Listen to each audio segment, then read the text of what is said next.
Hello everyone, welcome back to Key Comics Market Watch. This is just a video about comic book investing 101. Basically, I just want to let people know that I want to get this out of the way before we even start. I want you to understand that you should definitely collect what you like, collect what you love, and you will get way more gratification out of that than any book you will find that's worth a lot of money. Nostalgia will hold a special place in your heart. So the books, like I give you an example, like when you first start collecting comics, whatever comics you first started off with, believe me, they will always be in the back of your mind. When you see them, it will hold a special place in your heart, and you're gonna, they will be books that you just be like, man, they're gonna bring back memories, and to that's more priceless than a top graded book that everybody wants, a major key, so just remember that. Okay, so get what you like, get what you love. That's number one, like off the break. All right, so let's go to the next. So number two would be first appearances. Always look for the first appearances. Throughout the history of comics, first appearances have always hold the most value out of all the comics. Like the most expensive comic that's been recorded so far, that's been sold, is Action Comics #1, because it's the first appearance of Superman and it's rare and scarce. So it has a bunch of factors to it. Just like the first appearance of Batman, I think that's the second most highest. Detective Comics, that's the second most expensive book. And it's a scarce book too, and it's the first appearance of Batman. Then you got Amazing Fantasy, first Spider-Man. That's just the examples I'm giving you.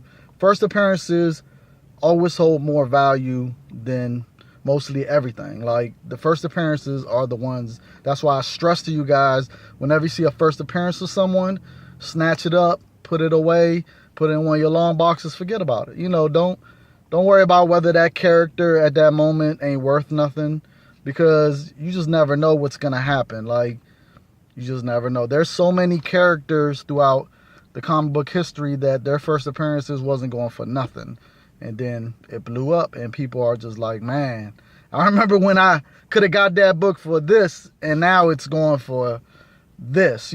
So definitely first appearances. First appearances, you should always be on the lookout for that. So let's see. And then number two is scarce and rare books. You should always be looking for those scarce and rare books. Scarce and rare books are rare.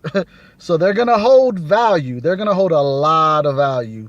So those are the type of books you definitely want. And most scarce and rare books don't have to be just Golden Age, Silver Age, Bronze Age. You have rare and scarce books that come out now, in the modern age. So definitely try to get those. And when you have a scarce or rare book, keep it. It's not gonna never be not rare or scarce, because it's not like they're gonna all of a sudden start printing more copies of it. It's still gonna be rare and scarce. It's always gonna be like that. So just remember that. Like with those books, you ain't gotta worry about anything. So and then let's see. After that, I would say get certain variants. I would say that variants. If you could get certain variants, it doesn't even have to even be a rare variant. Just certain variants will hold value because everyone wants them, because it's just something about them. The way they look. It could just be so many factors. The artist. It just is so many things. Or the character, the way that person drew that character. It could be so many things, but variants, certain variants, not all, because they're not all created equal. So just remember that. So certain variants, definitely you should be trying to get. And then I would say origin issues after that.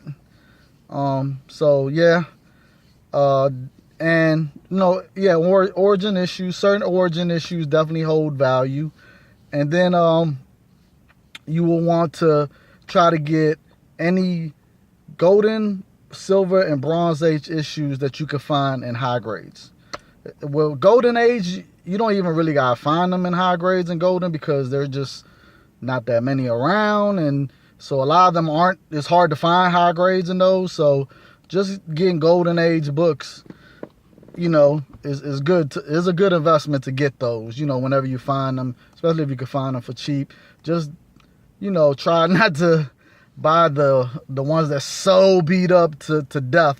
I mean, at the end of the day, you want to try to find the higher grade ones. Put it like that. Let me see what else. Definitely. Let's see. I don't want to include price variance and all that because that's basically in the same category as rare and scarce books. The same thing with direct edition from 1979 and newsstands now. All that's in the same thing as rare and scarce. All that is in the same category. So don't need to talk about that. So you should definitely be looking for those books also.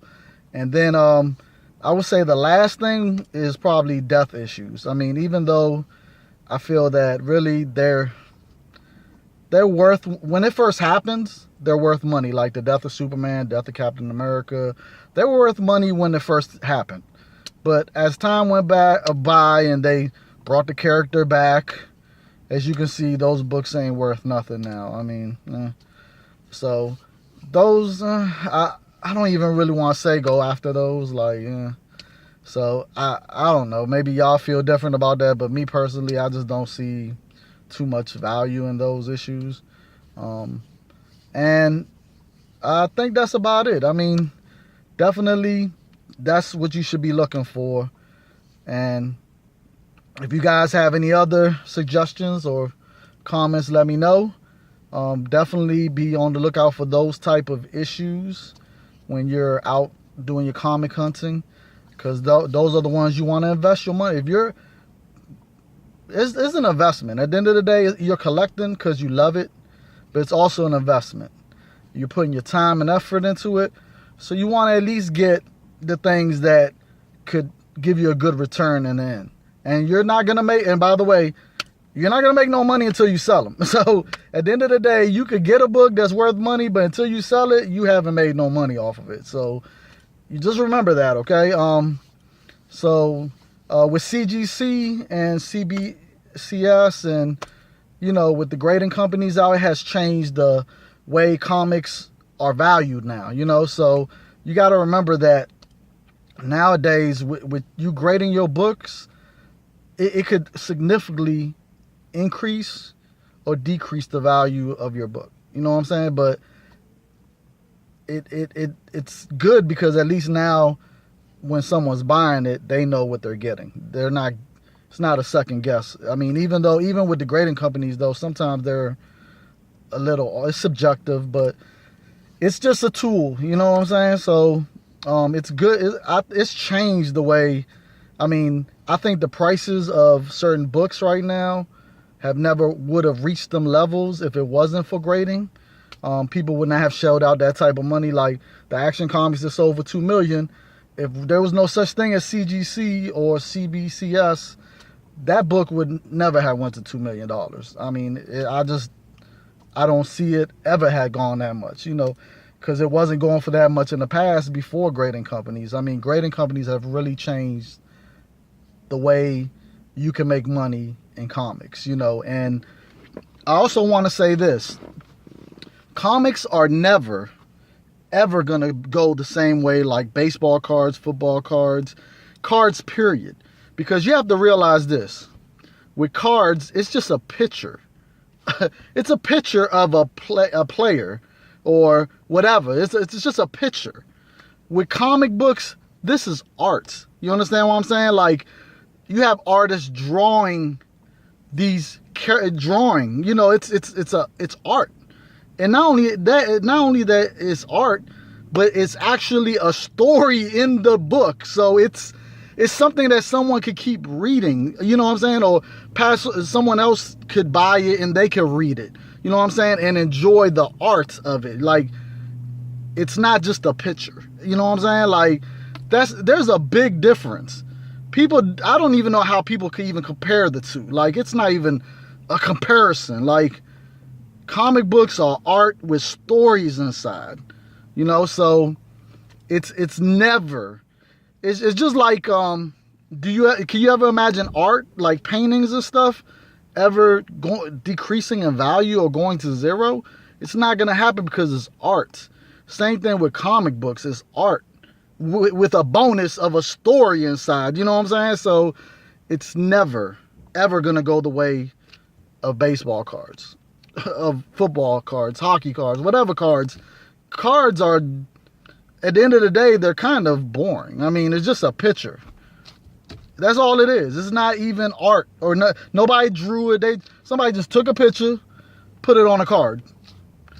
You know what I'm saying? So of course that's why it went by the wayside. Nobody really is interested in that. Like, but with art, you can enjoy the art. You could, you know, an artist took the time to make this. You know what I'm saying? It's not a picture. It's art. So that's why it holds value. It would never go the way of baseball cards and all that. So people, stop comparing the two. It's not even a comparison. Like, that's just crazy for people to even compare the two. And we're not going to ever have another comic crash. Like, it's too many collectors compared to back then. And back then, the collectors weren't really comic readers. There's a difference. Like, now, the collectors that are collecting read the comics and love the characters, and they're into these characters. Their life, they breathe these characters. Like, go see the movies, look at the shows, look at the animation, look at, you know, they do all these things. They go to the conventions, all that. Like, it's not gonna crash. So once again, I'm gonna keep telling people, stop saying there's gonna be a comic book crash. There's not gonna be a comic book crash. I don't see it because it's different this time. Not only that, back then we didn't have grading companies. So the grading companies alone have changed the way comic collecting it's changed it, you know, to a whole nother level, that now it's a crash. I'll put it to you like this. People can compare comic books to the stock market. And, you know, stock markets crash, then they rebound. They do all of that. Now, will comic book prices go down? Yeah, certain ones. Yeah, they do. They go up and down like a stock. They go up and down. Yep, they sure do. But a crash? A crash. That would mean do you understand when the stock market crash, basically every stock goes down. The whole market goes down. Can you imagine every comic book, just all the prices go down, just all of them?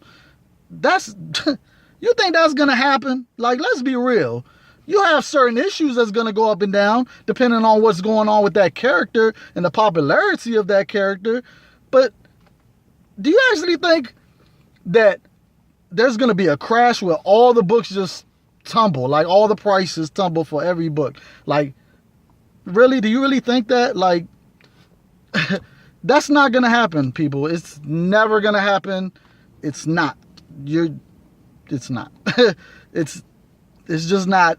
You're not thinking it throughly. I mean, you're not really thinking it out if you really think that. Like, it's not going to happen. I mean, I can't imagine Action Comics #1 and Detective Comics 27 and Amazing Fantasy 52 and Hulk #1 and Avengers #4 or #1 and, you know, just every issue, you know, just all of a sudden they just plummet all at the same time. Like, all of them. Like, come on, you guys. Like, it doesn't even matter what goes on with the economy. The economy could be going through a recession.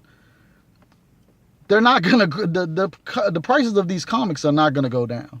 Like, the reason why, like I keep telling people, is this is not only is it art with a story, but certain books are just scarce. You know what I'm saying? Like, they're just too scarce. There's not enough of them around. It's just like with certain paintings.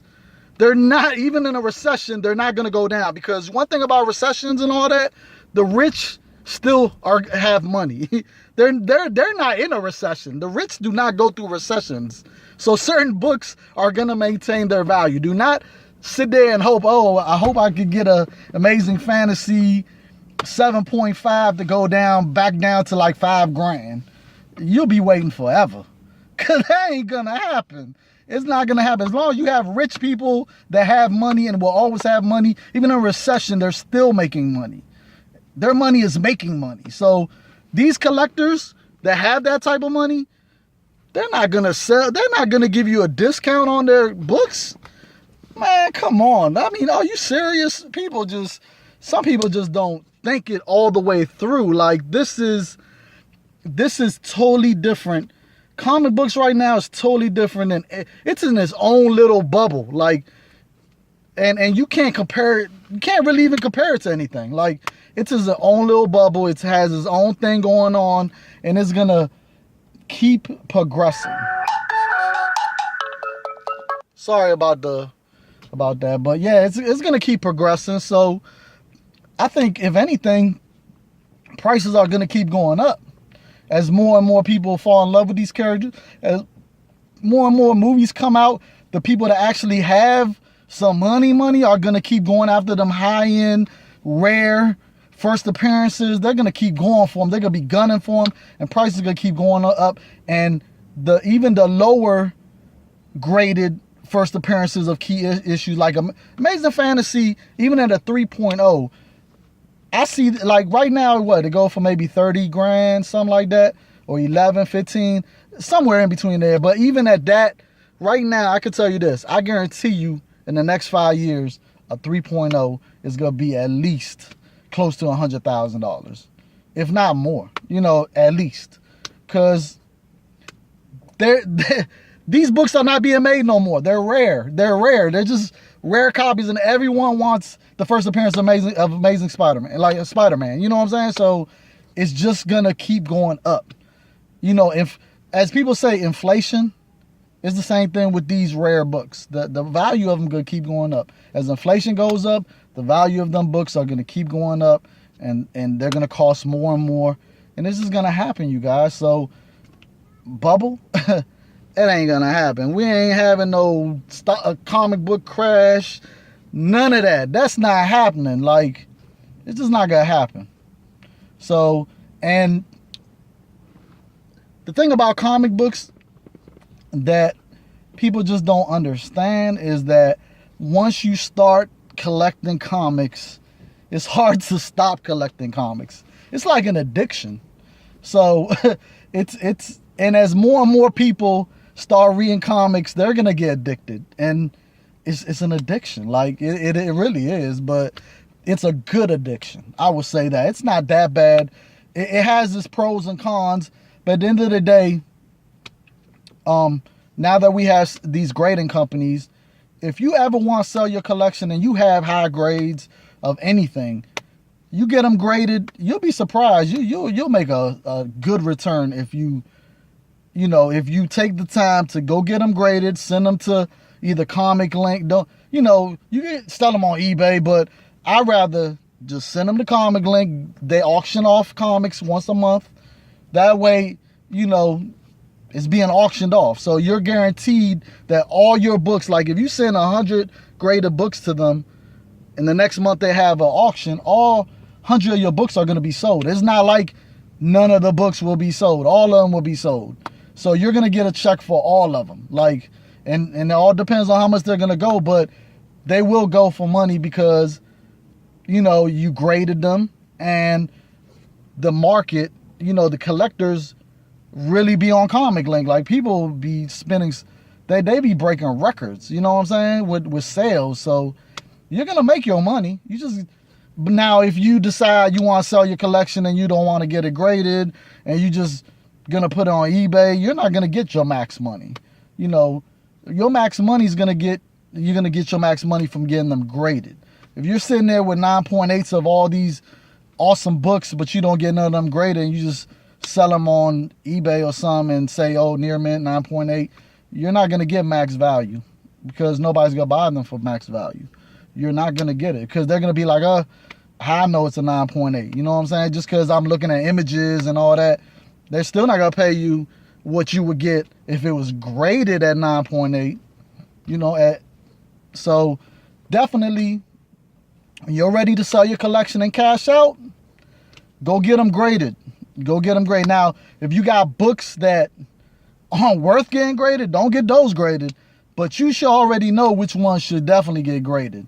And those are the ones you get graded and send them to Comic Link, Heritage, or one of them auction houses that specialize in comic books and get that check. You know what I'm saying? So that's it, you guys. It's not much to it, you know what I'm saying? So that's it. I mean, it amazes me how stupid I was for selling a lot of my collection without getting them graded. You know, I sold so many valuable books just all at one time. Like, I had a collection that was worth over 100,000 and I sold it for like $6,000, which was stupid. You know, none of them were graded, but the way I know what my copies were. I definitely knew what they was as far as grades, and I knew what issues I had. I had so many keys, like I had crazy stuff that I was just like, man, looking at what they're going for now, graded at just looking at Comic Link or how much they're going for, I'm just like, man, I sold a fortune away for less than what I should have got if I would have just took the time to send them off to get graded. And it's my fault. I can't blame nobody else. So I could tell you this, I will definitely, lesson learned, put it like that. So I already know what to do with my collection now. When I'm ready to cash out, whenever I'm ready to just maybe lose interest in the hobby, which, like I've said before, people go through that stage where they collect, then they lose interest for a while, but then the itch come back after a couple of years, you start collecting again. I'm gonna make sure this time if I do lose the itch, that I'm cashing out at my full potential. So I'm getting my books graded. In fact, I'm in the process of getting stuff graded now, so that way when I'm ready to cash out, I could just send it to Comic Link and collect my check. You know what I'm saying? So people just, you know, that's basically it. It's not too much to it. If you have any questions or comments, let me know. Hit the bell so you can get my latest videos. Like and subscribe. Thank you guys for looking at this video. Thank you for subbing to me. I appreciate you guys at all times. I'm pretty sure everyone has an opinion about this subject and people feel differently than I feel, but this is my opinion about how comics and investing works. You know what I'm saying? So definitely, if you have different opinions, or maybe I missed something, I don't know. I'm freestyling. I ain't write nothing down. This is just from my heart, you know, coming from my mind, my heart, everything that I've loved about collecting comics throughout most of my life. Like, so this is just something that I felt we needed to talk about and I needed to make a video about. So definitely I would love to hear y'all response and y'all comment. And nobody's gonna ever always agree with everyone about certain things. So I know if you have a different opinion than me, I'd love to hear about it. You know, because everyone thinks differently. You know what I'm saying? So this is the way I think, and I'm glad you guys took the time to look at this video, because y'all could have been doing something else. So thank you guys, and I'll see you guys next time.